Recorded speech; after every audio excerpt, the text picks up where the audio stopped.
Cool.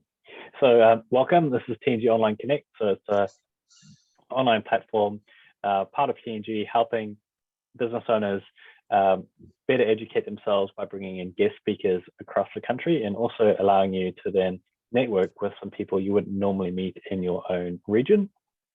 So we've got people all across the country here today, and we have Rich Ellis, who's going to be our guest speaker today. So Rich is a workplace wellness coach. So he operates Fit for Life, and they specialize in a holistic approach to weight loss, rehab, and energy recovery. And we're all business people in business, and we probably all know that business can be stressful. So a lot of the time, what can help that is obviously your sleep, your nutrition, stress management, even just movement or posture when you're sitting down. We spend a lot of time on our bums, or I know I do anyway, in front of a desk. And, it's just helpful to be mindful. And this is where Rich comes in with a huge wealth of knowledge. So we'll do a session with Rich, and then afterwards we'll do a quick Q&A session, and you can ask some questions and get some advice for your daily work life as well. So perfect. Rich, without further ado, I'll hand it off to you. Awesome. Thank you, Dan. Thank you for that very, very warm welcome and fantastic introduction. That's beautiful.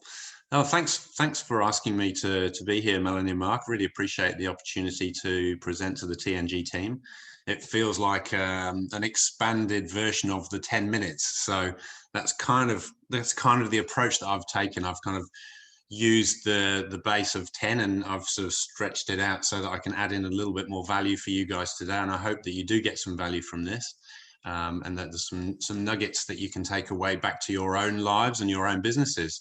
There is a little bit of interaction today, so I'm hoping that you guys are not sitting too comfortably, and that there will be things that you need to do as we go.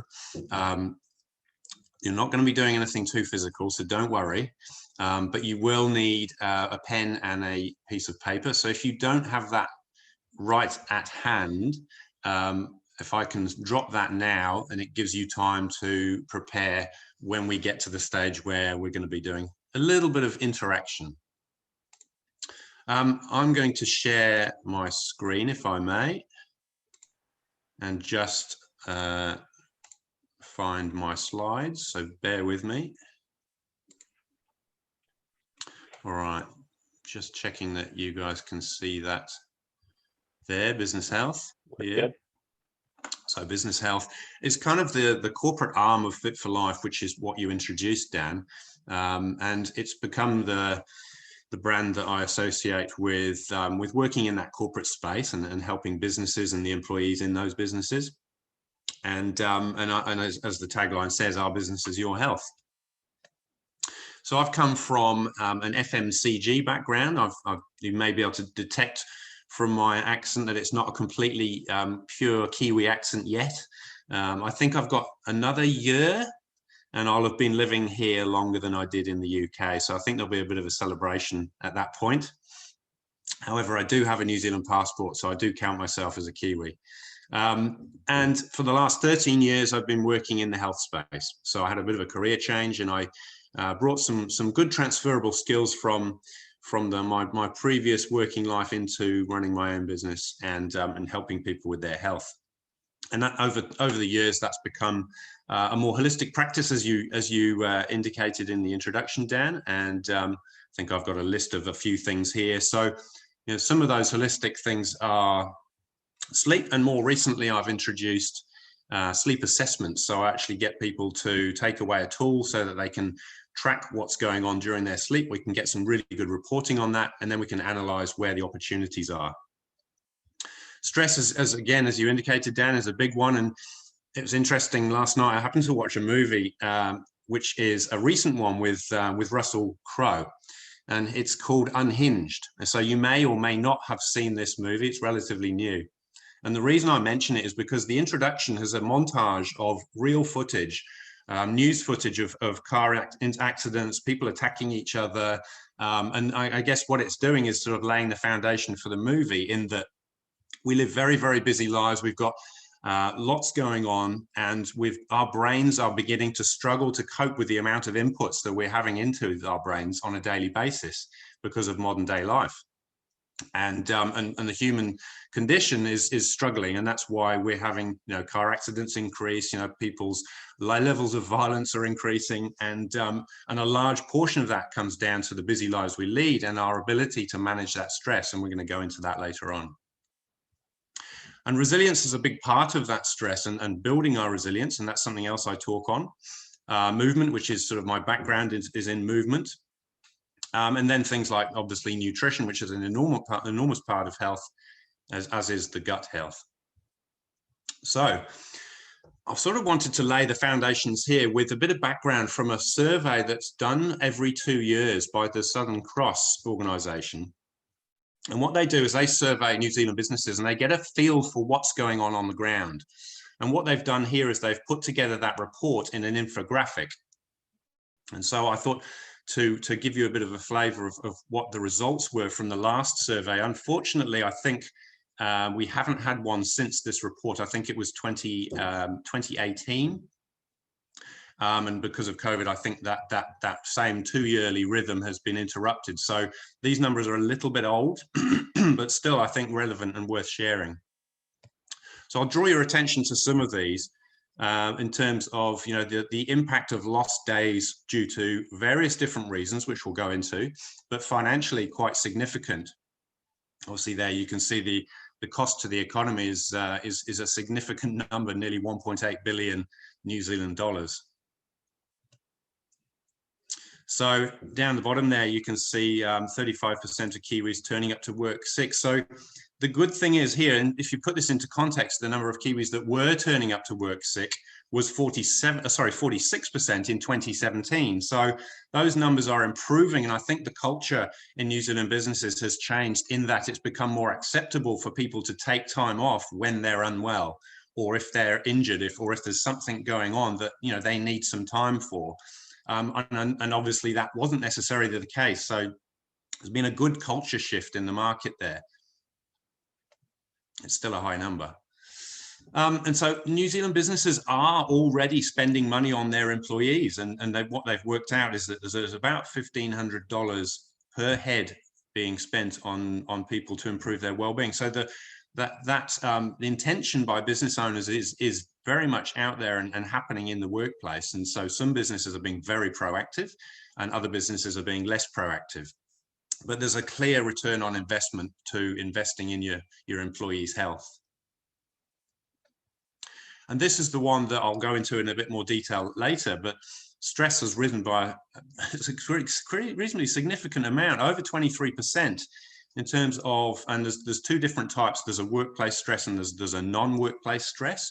But as a collective measure, it's gone up by an enormous 23.5%, and I'm going to go into that in a minute. So if you look at the math, so if you're an employer now and you multiply that $1,500 by the headcount in your business, that could be a way of calculating what you might think could be your well-being budget for your business. Now, that isn't necessarily affordable for every organization, but across the organizations that Southern Cross surveyed, that was the dollar amount. So if you were kind of thinking, well, I need to get into this space, I really need to look after my employees, where do I start? That could be a useful place. And obviously it needs to fit and be affordable, but that's what Kiwi businesses are currently doing. And if you think about the cost of absence, so it's somewhere between that $600 and $1,000 mark in terms of sick days or people being away due, and the lost productivity. You can see there's a decent amount of money that's being spent or certainly costing New Zealand businesses from what they're investing to what's being lost. Is, you can add those two together yourself if you want to do the maths on your piece of paper that you've got ready to go. So obviously one's the expense and one's the investment. So it's about perhaps loading that investment side of the equation to reduce the expense side of the equation. That would be my my suggestion. So going into those figures in a little bit more depth now. So I've pulled up some of the reasons that people are absent from work. And you can see there we've got the 2016, I'll bring up the 2016 figures. So that was the previous survey. Obviously, the largest reason for absence is minor illnesses, and that's kind of the time of year, you know, we're all getting a little bit coughs and colds and those sorts of things, which are inevitable when we go into the colder months. And that's the majority of the reason why people are away. We've got physical pain, which kind of covers things like injury or chronic pain, you know, a twisted ankle that you do at the football field at the weekend, that sort of thing, again, is a reasonably large proportion. And then we come on to the sort of the slightly less intangible stuff. So you've got the non-work related stress and you've got the work related stress. So the non-work related stress clearly sits a little bit higher at 14% back in 2016. And that work related stress is 6.4 or was 6.4. Now, the reason I wanted to put these into this slide was because there's been a significant shift. Not so much in the first two, you know, the minor illnesses and physical pain are relatively, there's a bit more physical pain potentially. There's a link between stress and pain. But the two I really wanted to highlight with these last two was the anxiety, stress, depression category and the changes that you can see there. And I've highlighted that one at the bottom there, which is the work-related stress, anxiety, depression, and the significant shift between 2016 and 2018. You can see there it's gone from a 6.4 to 22. So to me, that stood out. And I thought, well, you know, the market's clearly indicating that they're struggling, they're really suffering from work-related anxiety. Is that roles that can't be filled? Is that workload? There's a whole bunch of reasons in the report, and I'll be happy to send you the actual report. You can find it yourself online if you want to read the detail, but it's quite a short read. It's quite easy to get through, and it does give you a really good snapshot of where things are at with the market.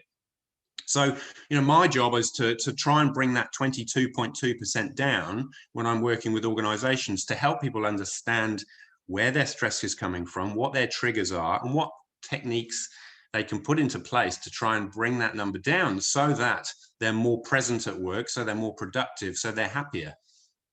Ultimately, that's going to be good for themselves, their family, and for the businesses that they work for.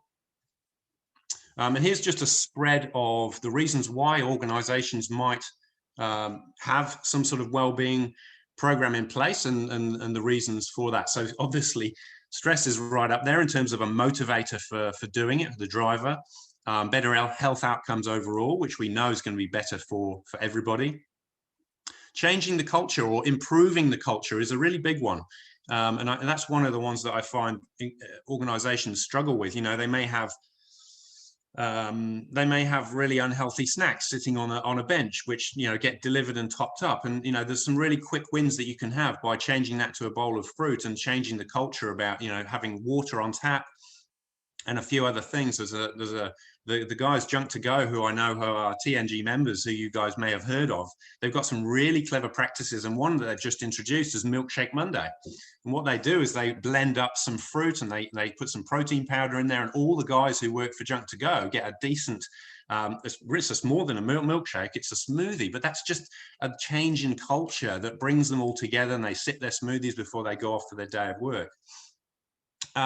Improved engagement, and I guess that kind of comes with that change in culture, and of course productivity. You know, ultimately all businesses want to improve their productivity, and it's interesting that that one comes last, but it's probably one of the most important.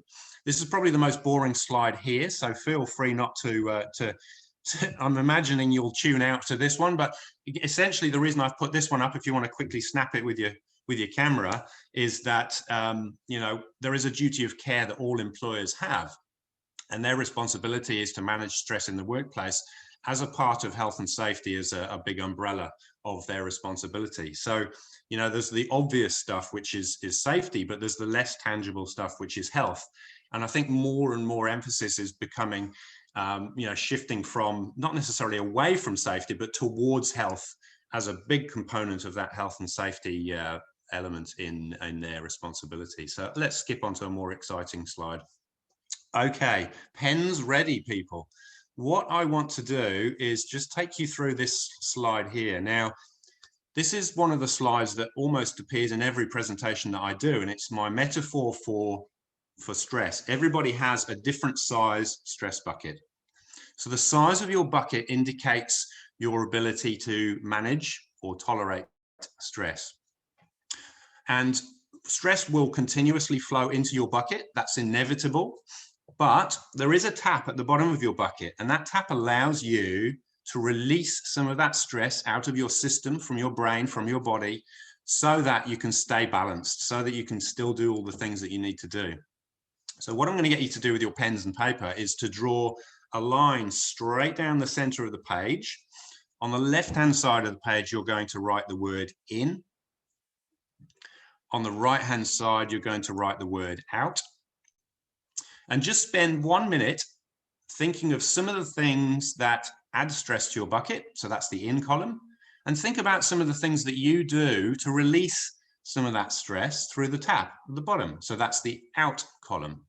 So I'll literally start a timer for 1 minute. It doesn't have to be a long list, just a few things.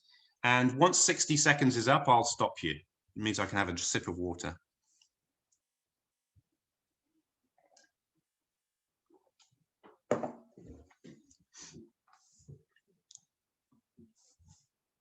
It'd be interesting to hear a few examples, perhaps, once everybody has done their columns.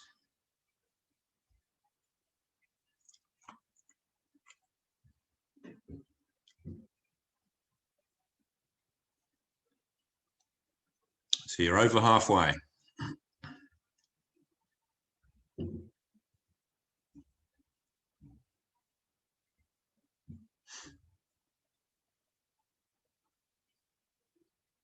Okay, 10 seconds to go.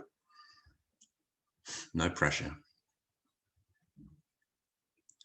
3, 2, 1, and we are done. Okay, pens down. Now, feel free to share if you want to. You don't have to, but let me give you an example that I saw at a workshop that I did, which was really interesting. Somebody put fishing on the in column. Sorry, somebody put fishing on the out column. So, you know, they take a day off or a half day off, they jump on the boat, go fishing on the Waitemata and have a really cool day. And that's their way of releasing out of their bucket. When I read that, I immediately said, no, fishing, well, for myself, fishing would be an in. I can't stand fishing. It's one of the most boring, frustrating things I've ever done. I would rather be water skiing behind the boat than fishing off the boat. So, you know, the reason I mention that is because everything is very specific to the individual. So it's really good for everybody to do that exercise for themselves. So the same thing could be an in, and alcohol might be another one that would be in both columns. Some people use it as a stress relief. Some people find that it doesn't agree with them. So yeah. Anybody keen? Any real gems that people want to share before we move on? Feel free to chuck something in the chat if you have access to the chat. No, fair enough. We'll move on. Oh, did someone have one? Oh, no, I was just going to say we can chat to them. Yeah. And everyone's muted. We're too busy listening to you. We'll bring it up at the end. All right, so let's move on to just one other little thing that I like to share with organizations. And I have a check-in board. And usually I'll leave this check-in board behind and leave it for the organization so that everybody in the organization has access to this and they can do a little check-in when they start their day. So this is the second exercise we're going to do. And what I'm going to get you to do is, guys, I'm going to get you to score yourselves out of 10 for each of these 7 categories. And let's go one by one, and then you can do the maths out of 70 at the bottom because one of them is the opposite to what you think. So I'll just give you a bit of context. So your last night's sleep, I want you to score yourself out of 10 for sleep. If it was the perfect amount of time, uninterrupted sleep, and you've woke up really refreshed, then you probably have a 10. So if it was something less than that, then obviously it would be a lower number. So score yourself on sleep. All right, nutrition. So you're scoring yourself for the last 24 hours.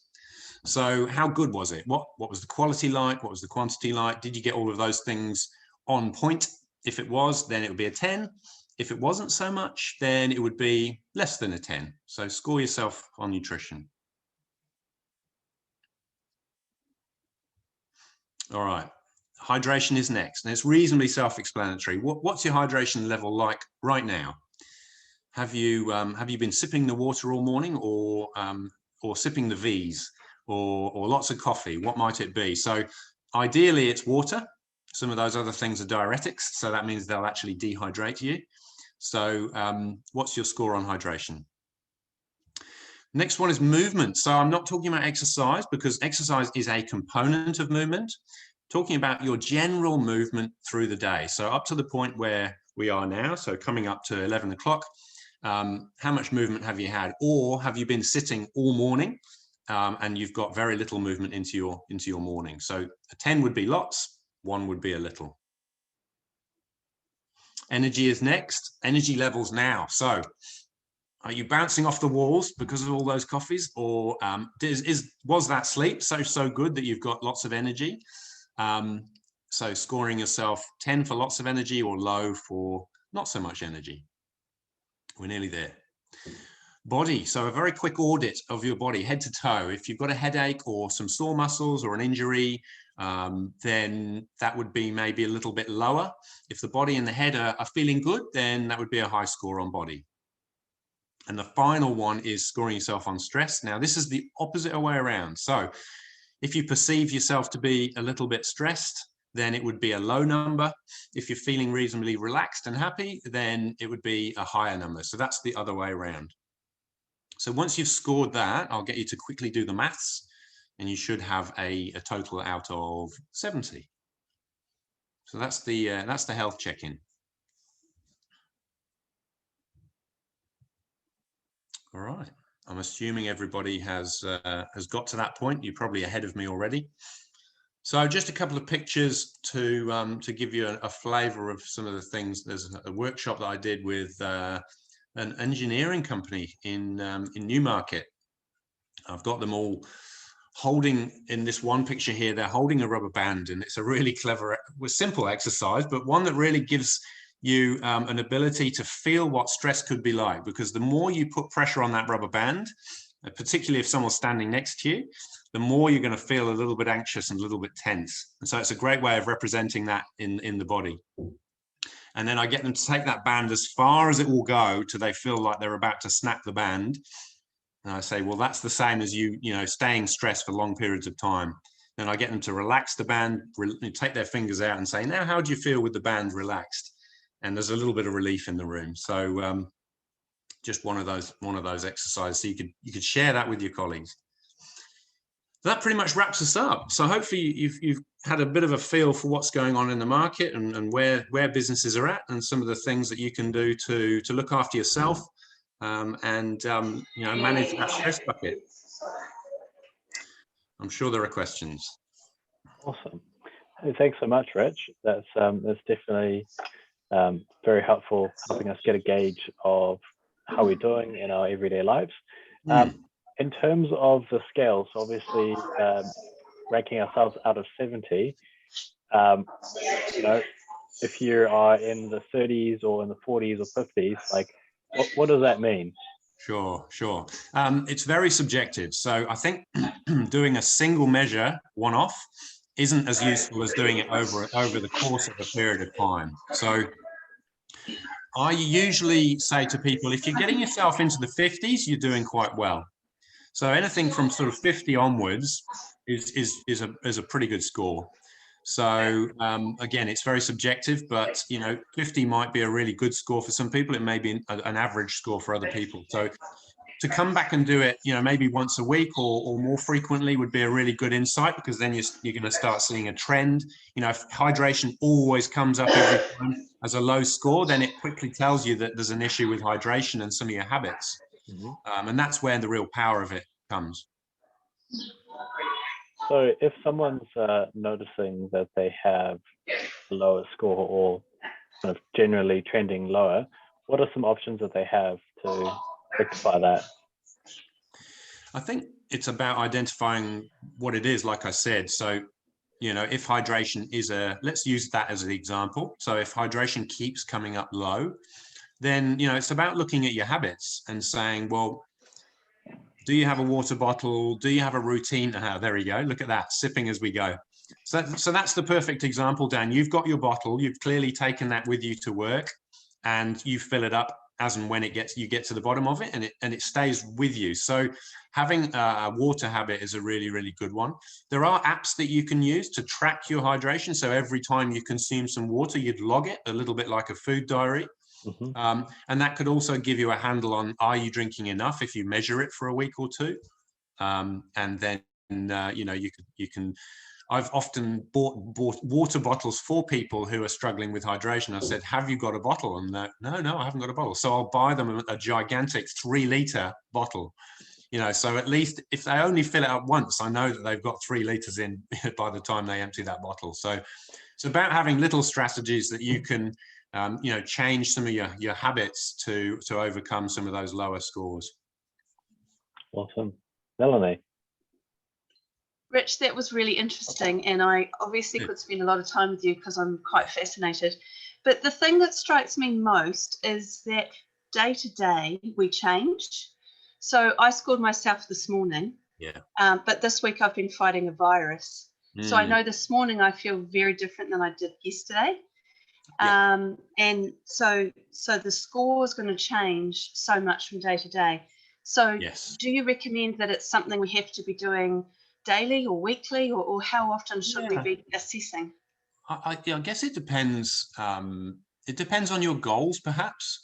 But I would recommend you could do it as a daily routine, because it's going to give you an indicator of where you should focus for the day, but also whether you should push yourself or whether you should be a bit kinder to yourself. Because obviously, you've been fighting bugs, and if you came in with a score, let's say your energy was low, your sleep had been a bit average, and you plan to do a heavy gym session or go for a long run, you might go, actually, I'll do some yoga and I won't go for a long run. I might actually go for a short run or a walk instead. So I use it in that terms. It's a good gauge to sort of give you a heads up for how your day should go. And be realistic, be kind. You'll get more out of your body when you do hold back on the days where you've come in with a low score, as opposed to pushing against it and going, I need to still do all of the stuff I was going to do, because that will then become counterproductive. So, if you did do it every day in the morning, it would be a really, really good thing. But, if you did it less frequently, it wouldn't be the end of the world. But I guess the more often you measure, the easier it is to manage. Yeah. I guess my second question is around the sleep one. Because I'm of an age where my sleep varies from night to night very differently as well. Sure. And so do you have, and obviously we can't go into any great detail in this environment, but do you actually have strategies around sleep specifically? Morning, Ross. I'm seeing my mate Ross in the corner here nodding heavily. It's good to see you, Ross.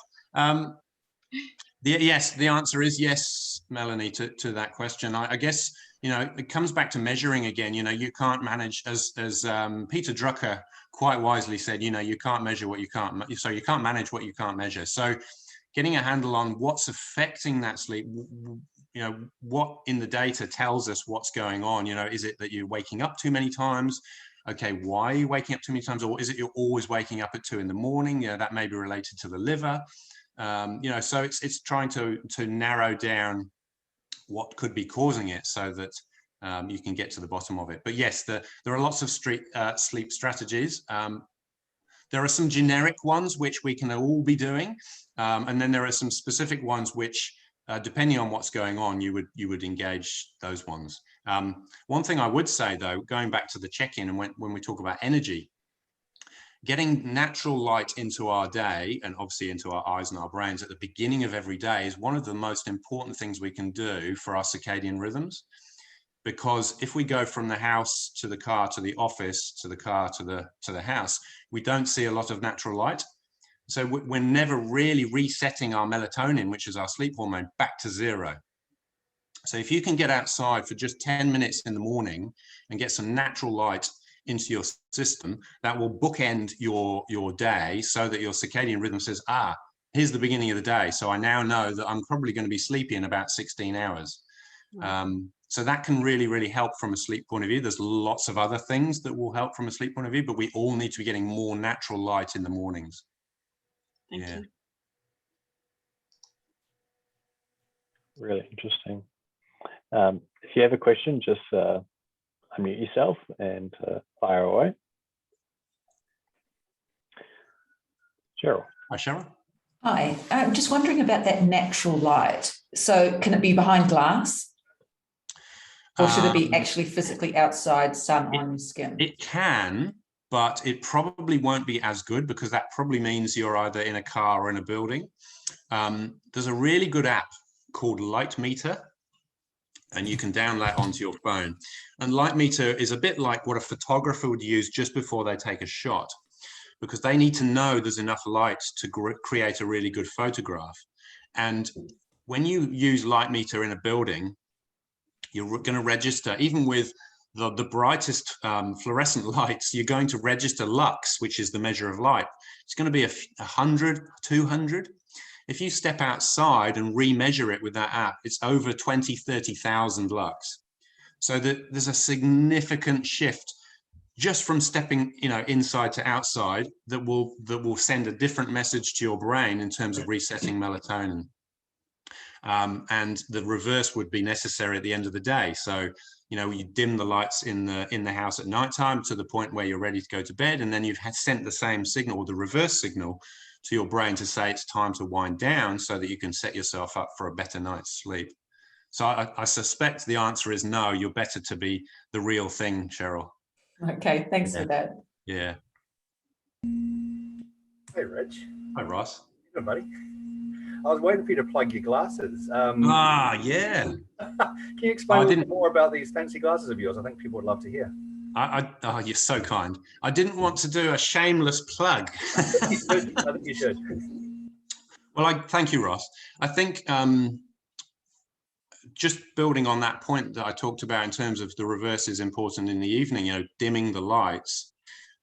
It's important to filter, or at least cut out, blue light, because blue light is the blue light is in abundance when we're outside in natural light, and that's why it resets melatonin. We want the opposite at nighttime, so melatonin can build up to a high enough point to make us sleepy and stay asleep all night. And unfortunately, blue light is ubiquitous. All of our devices, all of the modern bulbs that now sit in homes are giving off more blue light than old-fashioned light bulbs used to, and we're kind of we're swimming in blue light at nighttime. So the glasses that Ross is referring to, and I've kindly been handed these by my wife, who was listening over my shoulder. What these do is they are able to filter out the spectrum that covers the sort of the indigo and the purple, the blue, and a little bit of the green light, so that whatever it is that you've got in front of you, if it's a computer screen, a television, lights that are giving off blue light, it enables you to filter all of that blue light so that you can still build the melatonin up and set yourself up for a good night's sleep. So that's what Ross was talking about. And there are lots of filters that you can add a filter to your computer screen. You can obviously use the same thing on your phone, but that isn't necessarily covering everything that's going on in this environment that we live in now with lots of blue light. So the glasses kind of cover everything, because wherever you are, you're filtering. So it's something that's become an evening habit for me to wear them.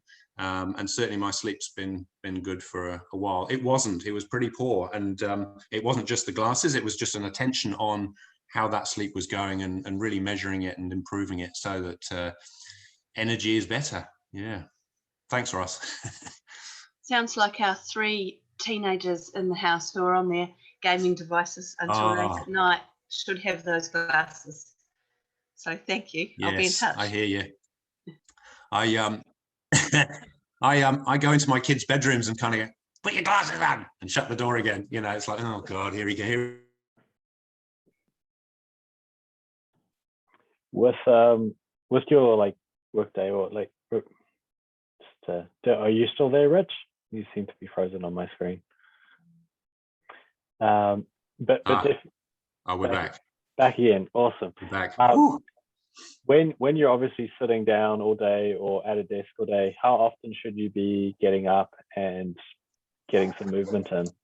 Great question, Dan. I like to use the rule of thumb of 1 minute for every hour. So if you're sitting for an hour, get up for a minute. If you're sitting for 2 hours, get up for 2 minutes.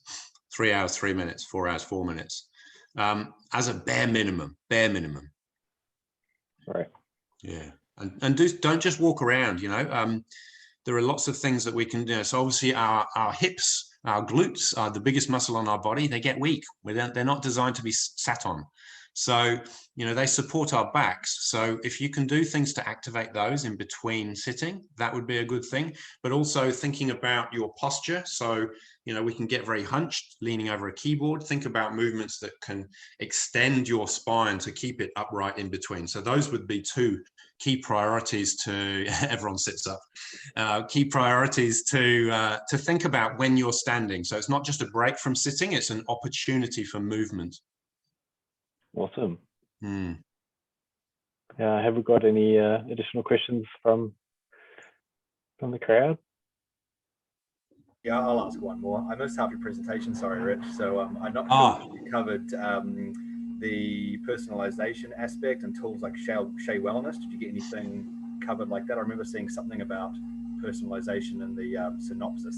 Did you cover off that element? I didn't actually, Ross. Thank you for raising that. Yeah, I mean, Ross and I are both practitioners of health, and one of the platforms that we use is called Shea Wellness, and that allows you to customize people's health pathway, essentially. And one of the presentations I do is all about epigenetic personality types, because that's kind of an interesting way of looking at epigenetics, because in the workplace, there are always different characters. And a way of being able to understand the different people that you work with using an epigenetics filter or lens is a great way of understanding more about yourself, and also understanding more about your colleagues, how they think, what their preferences are, what where they like to spend time when they're not working, and where they'd like to position themselves in the office, all those sorts of things. So it's a really useful tool, and not one that I've really gone into today, but if anybody's interested to learn a little bit more about that, I've been more than happy to explain how it works and how it can be deployed in the corporate space with organizations. And it can become an HR tool, essentially, because if you have the wrong person in sales and you have the wrong person in IT, and you don't necessarily know they're the wrong person until they start doing the job, this system can actually help you identify what that person's natural traits are, and you would therefore be able to deploy the right person into sales and the right person into IT, because that is most suited to their personality type and their preferences. So it's very powerful. I'm sure Ross can probably expand even more on that, because he's done far more study on this than I have. We can always get Ross on as a guest speaker. Yeah, definitely. He could do an hour just on that bit. I'll have to do a presentation on epigenetics. That's the my business model. So cue me up. Awesome. All right. Well, thanks, Rich. That's been hugely helpful. Obviously, going into our last day of the week, we can make sure it's a good one. So what we'll do now is, and just a reminder that the presentation will be recorded and made available online as video as well. But if you do have any questions, obviously just go straight to the source. Go to his cell phone's on the screen. But yeah, definitely get in touch with Rich, and I'm sure he'll be more than happy to help. So awesome. Thank you so much. So what we'll do is we'll just do a quick wrap around the room and